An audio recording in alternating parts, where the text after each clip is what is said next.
Anya dance करने में उस्ताद, एक स्टेप जो वो देख लेती तो हूबहू उसे उतार देती। अरे आन्या बेटा, मेरी बेटी को भी डांस सिखा देना, उसका एनुअल प्रोग्राम है। हाँ आंटी क्यों नहीं, अब कल शाम उसको भेज देना, मैं सिखा दूंगी। हाँ हाँ, नचनिया ही बन, आस पड़ोस के लोग तुझे इस्तेमाल कर रहे हैं। माँ, इस्तेमाल मेरा नहीं कला का हो रहा है। नाचना एक कला है, कला। आन्या हर बात में अच्छी थी, फिर चाहे वो अच्छा व्यवहार हो या फिर लोगों की मदद करना, वो हमेशा खुद के शौक को पूरा करने के लिए व्यस्त रहती। लेकिन घर वालों को तो उसका ये काम सिर्फ समय की बर्बादी लगता है। कहाँ है आन्या? उसको बोलो कि आज शाम को खाना वही बनाएगी। सपना देख लो कि तुम्हारी बेटी घर का खाना बनाएगी। अरे आसपास के लोगों का काम करने से उसे फुर्सत मिले तब तो कहीं जाकर वो हमारे घर का काम करेगी ना। देखो ना, इकलौती बेटी, ऊपर से गैर जिम्मेदार, अब करे तो क्या करे। तभी पड़ोस की पिंकी आ जाती है। अंकल आंटी, आन्या दीदी कहाँ है? वो क्या है ना, मेरा क्लास वर्क है, वो मुझे समझ में नहीं आ रहा, तो मम्मी ने कहा कि आन्या दीदी से पूछ लो। हाँ हाँ, क्यों नहीं, खुद का तो कोई काम है ही नहीं उसे। जाओ जाओ, सीढ़ी से ऊपर चली जाओ, वही कमरे में है आन्या। एक रोज शहर में डांस कंपटीशन वाले लोग आते हैं, जहां आन्या का डांस सबको पसंद आता है। क्या बात है, छोटे से शहर में इतना टैलेंट? बेटा कौन सिखाता है आपको? कोई नहीं सर, वो क्या है ना, मैं टीवी देखकर सीख जाती हूँ। अरे वाह, और आपके मम्मी पापा कहाँ हैं? वो नहीं आए? नहीं, वो लोग नहीं आए हैं। आन्या कंपटीशन जीत जाती है और घर में टीवी वाले आन्या का इंटरव्यू लेने आते हैं। अरे क्या है, कहाँ घुसे जा रहे हो, क्या हो गया? आप आन्या की माँ है ना? वो क्या है ना, आपकी बेटी ने डांस का कंपटीशन जीता है, हमारे शहर के लिए ये गर्व की बात है, तो हम लोग उनका इंटरव्यू लेने आए हैं। ओहो, बड़ा तीर मारा हो जैसे। अरे उसे आता ही क्या है डांस के सिवा, कुछ और करती तो शायद गर्व होता। तभी वहां आन्या आ जाती है और पत्रकारों को इंटरव्यू देती है, उसी रोज पिता के ऑफिस में। देखो तो आजकल के बच्चे कितने स्मार्ट हैं, धन्य है ऐसे बच्चों के माता पिता को। और किस्मत वाले होते हैं ऐसे माता पिता, वरना मेरी बेटी तो किसी काम की नहीं, सारा दिन बस नाच गाने में ही दिमाग लगाती रहती है। अरे वो बच्ची हमारे शहर की ही है, कितना नाम कमा रही है डांस में, हम तो उसकी बात कर रहे हैं। अच्छा, कोई डांस में भी नाम कमा सकता है? अरे दे देना भाई पेपर की कटिंग, दिखाऊंगा आन्या को भी मैं। क्या नाम बताया? आन्या? यही तो नाम है मेरी बेटी का, आन्या शर्मा। बड़े उम्मीद से रखा था कि कुछ अच्छा नाम कमाएगी, लेकिन नहीं, आजकल के बच्चों को माँ पापा की इमोशन की कदर है क्या? अरे ये देखिए, इस बच्ची का नाम भी आन्या शर्मा ही है, जो पूरे शहर का नाम रोशन कर रही है। पिता अखबार देखते हैं तो सामने बेटी की ही फोटो रहती है, लेकिन ये क्या, जिस फोटो को देखकर हर कोई गर्व कर रहा था, पिता को उस पे कुछ भी खास दिखाई नहीं देता।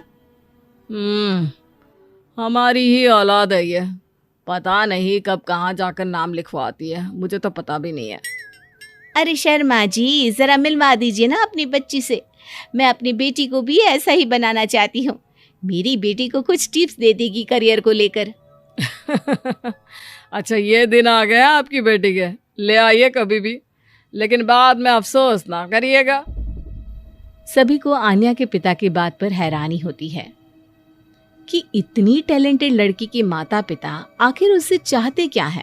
पिता घर आते हैं और माँ से कहते हैं, पता है तुम्हारी लड़की क्या कर रही है, या फिर ऐसे ही व्यस्त रहोगी हमेशा? अरे पता है मुझे, पर आपको कैसे पता चला? अरे कुछ पत्रकार आए थे, पता नहीं कहाँ कौन सा कंपटीशन जीत कर आई है। नजर रखा करो उस पर। तभी वहां पड़ोसन आ जाती है, जो पति पत्नी दोनों ही डॉक्टर होते हैं। नमस्ते भाभी, बधाई हो आपको आन्या की कामयाबी की। भाई भगवान बेटी दे तो ऐसी, कहाँ है वो? सच में आपको ऐसा लगता है कि भगवान ऐसी बेटी दे? तो ले जाइए ना अपने साथ, रखिए 2-4 दिन, खुद ही पता चल जाएगा। और नहीं तो क्या, सारा दिन करती क्या है, कहाँ रहती है, हमें तो कुछ पता नहीं होता। ना बताती है ना पूछती है। खैर देखिए, वो वक्त अब गया जब माता पिता बनकर बच्चों की परवरिश की जाती थी। अब तो बच्चों को साथ बिठाकर बात करना जरूरी है। वो क्या कहते हैं, बच्चे के दोस्त बने। तो क्या आप दोनों अपनी बेटी के दोस्त हैं? हाँ, बस अब यही बाकी रह गया था। खैर बताइए, क्या काम है आपको? वो क्या है ना, मैं और मेरे पति दोनों को ही इमरजेंसी कॉल आ गई है अस्पताल से। मेरी बेटी आन्या की अच्छी दोस्त है, तो मैं क्या उसे आन्या के पास छोड़ दूं अगर वो फ्री है तो? माँ कुछ बोलती उतने में ही आन्या आ जाती है। वाह आंटी, क्यों नहीं, मैं फ्री ही हूँ। आप निश्चिंत रहिए, मैं उसका पूरा ख्याल रखूंगी। थैंक्स बेटा।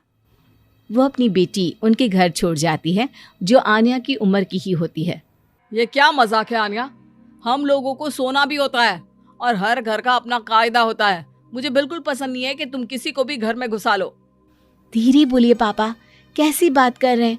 अंकल आंटी डॉक्टर है, पता है ना डॉक्टर का फर्ज क्या होता है। अगर वो किसी की जिंदगी बचा रहे हैं तो क्या हमारा फर्ज नहीं बनता कि हम भी उनकी किसी न किसी तरह से मदद करें? आपको तो पता है घर पर अकेले रहना कितना अनसेफ है। हाँ, तो दुनिया को सेफ करने का जिम्मा तू नहीं ले रखा है? अरे बहुत महंगे अस्पताल के डॉक्टर हैं वो लोग, खूब पैसा मिलता होगा, लेकिन ये नहीं कि मेड रख ले। क्या कहती आन्या, कैसे माँ पिता को समझाती कि किसी की मदद करना कोई बुरी बात नहीं है। खैर कुछ महीनों बाद आधी रात को माँ जोर जोर से चिल्लाकर आन्या के कमरे में जाती है। बेटा बेटा आन्या, पापा के सीने में दर्द हो रहा है, बेटा कुछ कर। हाँ माँ, मैं डॉक्टर को फोन करती हूँ। आन्या डॉक्टर को फोन करती है, लेकिन माँ डॉक्टर को तो आने में काफी वक्त लग जाएगा, मैं पिंकी के पापा को बुला लाऊं?